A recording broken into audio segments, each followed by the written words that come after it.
lot of people have events in their life that make them kind of sit up and go, something has to change. I'm not just going to be sleepwalking through my life. And mine was, my mum died.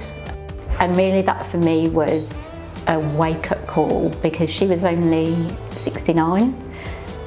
It was kind of like, I'm in my 40s and suddenly 69 doesn't seem old. If that was going to be my lifespan, I was already 2/3 through it.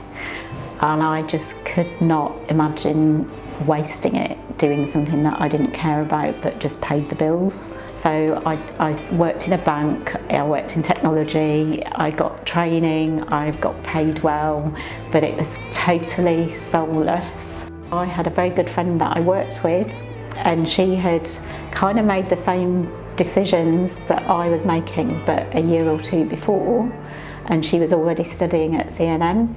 So I had the benefit of being able to ask someone directly, did they feel that it was a worthwhile thing to do?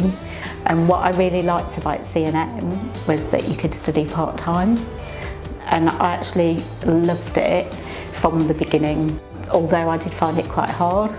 But again, that was quite a good thing, because it was a diploma, but actually the quality of teaching for something that is at a diploma level is amazingly good. I then started setting up my company while I was still a student. I'm so hungry for new information, and it's out there in abundance, and the science around genomics is just going to go on and on and on, discovering more things. So there's an infinite amount of